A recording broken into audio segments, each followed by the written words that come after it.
Assalamualaikum warahmatullahi taala wabarakatuh. Saya Haji Jeffrey daripada MPS Smart Solution. Kita berjumpa lagi dalam ruangan kongsi pengalaman. Hari ini saya nak kongsikan mengenai cerita seorang pesakit 3 serangkai, yang mana peminjam ni dia memang ada sakit jantung, darah tinggi dan juga kencing manis. Selama 15 tahun dia berada di dalam keadaan kebengkrapan, yang mana kehidupannya tu banyak keterbatasan. Ya, jadi apa yang dilakukan dalam tempoh itu ialah lakukan apa sajalah yang termampu untuk mencari rezeki bagi menampung kehidupan keluarga. Jadi dia telah cuba sebenarnya berjumpa dengan pihak bank, berbincang, mencari solution bagaimana nak keluar daripada kebengkrapan, sebab tuntutan hutang adalah sekitar 70,000. Jadi pihak bank minta satu jumlah, mana 70,000 tu adalah dengan 3 bank. Jadi ketiga-tiga bank ni minta satu jumlah yang besar lah, yang mana beliau tak mampu. Dulu memang beliau bekerja dengan sebuah bank, tapi terpaksa berhenti kerja di atas medical board disebabkan masalah kesihatan. Akhirnya kehidupan beliau tu memang dihimpit masalah kewangan lah, ya. Jadi akhirnya apa yang mampu beliau buat ialah cuba berbincang dengan pihak bank, tetapi pihak bank tidak mahu memberi peluang kepada beliau.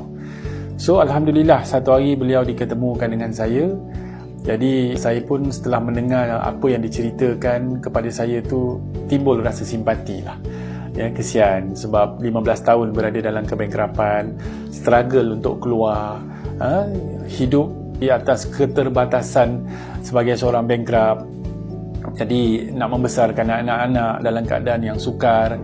Jadi saya pun ambil kes ni dan apa yang saya lakukan ialah, pertama sekali memang saya perlu memahami apa masalah sebenarnya sehingga kan beliau tidak dapat membayar hutang. Memang valid lah, memang ada sebabnya, ya. Bendanya berlaku apabila sakit, dan juga walaupun beliau berhenti daripada bank, ada simpanan, tapi banyak simpanan terpaksa digunakan untuk rawatan dan sebagainya, ya. Jadi dalam keadaan itu saya pun mengambil keputusan untuk menetapkan temu janji dengan ketiga-tiga pihak bank. Di situ kita pergi berjumpa dengan pihak bank dan berbincang tentang masalah yang beliau hadapi ni. Jadi atas dasar kemanusiaan lah, ya, tindakan tu saya persoalkan kepada pihak bank, di mana peri kemanusiaan. Ya, berapa lama nak hukum seseorang tu berada dalam keadaan kebengkrapan? 15 tahun tak cukup ke? Ya, jadi perkara-perkara ni lah, dan juga saya maklumkan kepada pihak bank, itu peminjam mereka. Mereka kenal ke apa yang dihadapi oleh mereka? Tahu dan kenal ke peminjam mereka sendiri? Tahu ke apa kesukaran yang mereka hadapi tu? Jadi banyak benda lah kita persoalkan dan sebagainya, dan alhamdulillah memuka minda pihak bank. Akhirnya mungkin ialah setelah mungkin kita bercerita, kita highlight apa yang mereka tak tahu dan sebagainya, akhirnya cadangan penyelesaian yang kita cadangkan kepada ketiga-tiga pihak bank itu berjumlah lebih kurang sekitar 10,000 ditolak. Ya. Tetapi akhirnya pihak bank counter propose, memberi cadangan balas berjumlah 16,000 lebih, 16,800.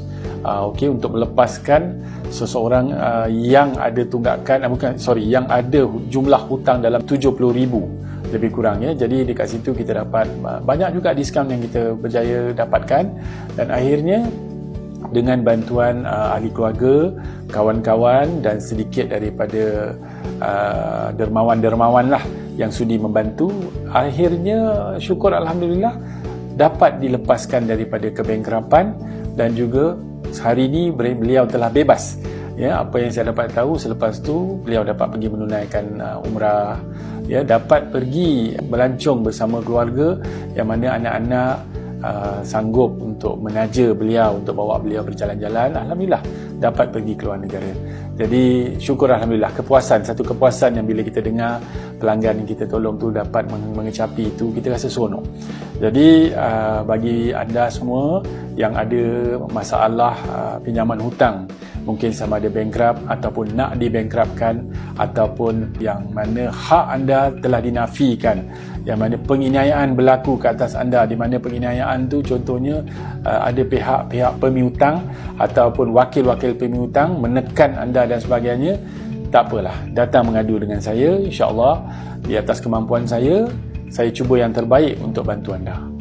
Okey, saya Haji Jeffrey. Kontak nombor saya 019-2295-354. Jangan tunggu lagi, telefon saja, datang je borak-borak dengan saya. Okey, terima kasih. Assalamualaikum warahmatullahi taala wabarakatuh.